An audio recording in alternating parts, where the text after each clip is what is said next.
En los próximos minutos vamos a describir el funcionamiento y la organización de un sistema de órganos conocido como el sistema respiratorio. Y una de las funciones principales del sistema respiratorio es la de proveer oxígeno a todas las células del cuerpo. Y también, algo muy importante, es la de eliminar el dióxido de carbono, que es el desecho de todas estas células y que necesitamos que salga hacia el exterior. Pero alguien me podría decir, ¿para qué necesitamos el oxígeno o para qué necesitamos eliminar el dióxido de carbono de nuestro organismo? Entonces, ¿por qué no vamos a ver una célula que está representando cualquiera de nuestras células? Una neurona, una célula muscular, un hepatocito, célula del hígado, una célula renal, una célula de un vaso sanguíneo. Cualquiera de nuestras células, todas, necesitan el oxígeno para poder ingresarlo al interior y obtener energía. Ese es el fin último de la incorporación del oxígeno en las células, obtener energía. ¿Cómo se obtiene energía dentro de cada una de las células? A través de un proceso llamado respiración celular. Y si te interesa mucho conocer cómo funciona la respiración celular, te recomiendo ver específicamente el video de respiración celular aeróbica. Hoy solamente nos vamos a remitir a revisar cómo es que utilizamos ese oxígeno, obtenemos la energía y el producto de esta reacción química que me permite obtener la energía es el dióxido de carbono. El dióxido de carbono necesita ser eliminado de las células, de hecho necesita ser eliminado de nuestro cuerpo porque en grandes concentraciones es tóxico. Entonces, mediante la respiración, el inspirar y el expirar, vamos a poder eliminar este dióxido de carbono restante. Entonces, vamos a nuestra siguiente pantalla y te voy a explicar cómo está formado el sistema respiratorio. Y para eso vamos a utilizar a un modelo de órganos. A mí me gusta utilizarlo para poder describirlo. Vamos a hacerle una nariz, una boca, cuello y ahora vamos entonces a la parte de tórax. Acá estaría su ojo y entonces vamos a describir la primera de las partes del sistema respiratorio, que son las fosas nasales.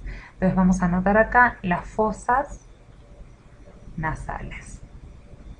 Y las fosas nasales se continúan hacia abajo con un tubo llamado faringe. La faringe. Y luego de la faringe seguimos descendiendo y tenemos la laringe. Estos tubos, a medida que van bajando, tienen una estructura similar, pero no del todo igual, por lo cual cada una tiene una función diferente. Y al seguir bajando tienen otro nombre, pero es un tubo continuo. El nombre que sigue es la tráquea. Cuando hablamos de tráquea ya estamos hablando a la altura del cuello, por donde está nuestra nuez, que podemos tocar, sobre todo en los hombres. Esa nuez que tienen los hombres se ve como una protuberancia en el cuello. Eso es más o menos a la altura de la tráquea. Cuando seguimos bajando, ahora este tubo se va a dividir en dos partes. Y estos dos tubos se llaman bronquios. Todos estos tubos son parte del sistema respiratorio. ¿Y los bronquios en dónde van a terminar? En los conocidos pulmones. Bien, vamos a poner acá entonces pulmones. El pulmón derecho y el pulmón izquierdo. Y me gustaría hablar específicamente de los pulmones, porque desde las fosas nasales hasta los bronquios, esto es como un gran tubo por donde entra y sale el aire que normalmente está enriquecido en oxígeno, el aire que inspiramos, y el aire que sale es el aire que expiramos y es el que estamos enriqueciendo con dióxido de carbono. Entonces, vamos a pasar a nuestro siguiente esquema para dibujar ahora en más detalle los pulmones. Dijimos que acá tenemos el pulmón izquierdo, el pulmón derecho, los bronquios que entraban desde la tráquea se dividían en dos y tenemos los bronquios. ¿Qué pasa dentro de cada pulmón? Vamos a dividirlo acá primero el pulmón derecho, el pulmón izquierdo y vamos a decir que el pulmón derecho está dividido en 3 lóbulos o partes, 3 segmentos, mientras el izquierdo solamente está dividido en 2 lóbulos. Y la razón de que nuestros pulmones no sean completamente iguales tiene que ver con que el pulmón izquierdo necesita acomodar dentro del pulmón, en realidad no dentro, sino por detrás, pero como si fuera un hueco que tiene en el medio, al corazón, que está en el costado izquierdo. Entonces, por detrás del pulmón va a haber una especie de hueco donde se acomoda el corazón.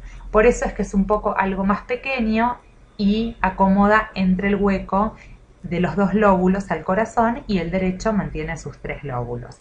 Ahora, si yo me voy a entrar dentro de lo que sería, por ejemplo, el pulmón derecho, lo que voy a ver es que el bronquio empieza a afinarse o se convierte en tubos de menor diámetro y además se ramifica en varios otros tubos que van a ser los bronquiolos y a su vez los bronquiolos cada vez en tubos más pequeños o más finos, y todos estos tubos van a desembocar en unas pequeñas bolsas de aire, como si fuera de esta forma, bolsas flexibles que cuando llega el aire se inflan y cuando el aire se va se desinflan. Estas bolsas de aire son los conocidos alvéolos. Los alvéolos son el último lugar a donde llega el aire que inspiramos y es de donde se va el aire que expiramos. Vamos a poner acá inspiración y expiración, que es la forma en que nosotros producimos nuestra respiración. Cuando inspiramos, lo que ocurre es que el pulmón se expande porque el diafragma que está por debajo del pulmón, estamos hablando en el tórax, el diafragma es una membrana, que tiene capacidad de moverse. Cuando uno inspira, hace esto, el pulmón se expande, el tórax se abre, el diafragma desciende y le deja lugar al pulmón para que se abra. Cuando se abre, todos estos alvéolos se abren y se llenan de aire rico en oxígeno. Cuando nosotros necesitamos exhalar o expirar ese aire, el diafragma ahora sube, empuja al pulmón, este se contrae, aprieta estas bolsas para que eliminen el dióxido de carbono hacia afuera. ¿Sí? Así es como funciona el proceso de la respiración.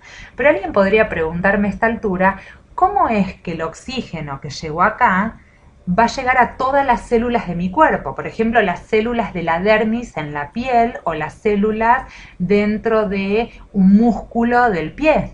Entonces, lo que sucede es que si pudiéramos dibujar acá un alvéolo en tamaño gigante, este sería solamente el alvéolo. Lo que vamos a ver a través de un microscopio es que el alvéolo está rodeado de vasos sanguíneos que son muy pequeños y que se conocen como capilares. Los capilares son vasos sanguíneos muy chiquitos, muy finitos, que rodean todo el alvéolo y que están conectados con la circulación general, con el sistema circulatorio, con la sangre que va a ser llevada a todo el organismo. Entonces, el oxígeno que estaba en este alvéolo va a difundir a través de las membranas del alvéolo y se va a meter a través de los capilares adentro junto con toda la sangre y la va a transportar a todo el resto del organismo. Las células van a tomar este oxígeno que es transportado en la sangre y van a eliminar en los otros capilares todo el dióxido de carbono que ya no necesiten. El dióxido de carbono va a llegar al alvéolo, va a pasar hacia adentro de esta bolsa de aire y mediante la expiración lo vamos a eliminar hacia afuera.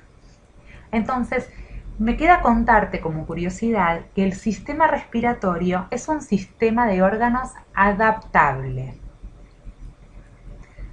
Adaptable. ¿Por qué es adaptable?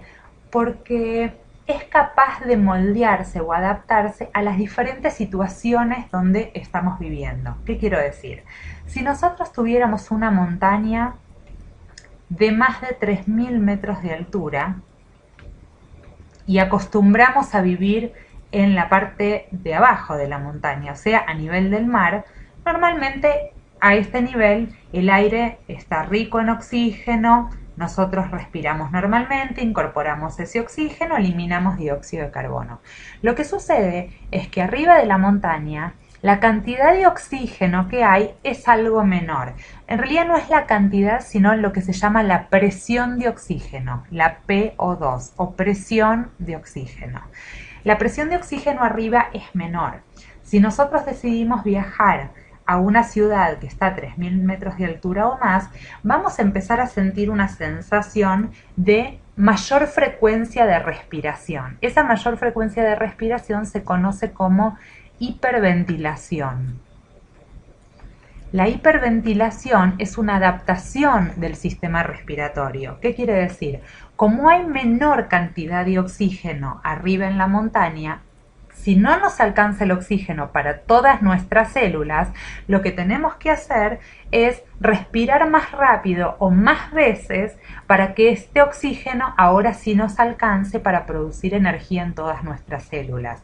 Al cabo de unos días, el cuerpo o las células se van adaptando, ya entienden que esta es la cantidad con la que necesitamos vivir y entonces la ventilación se normaliza.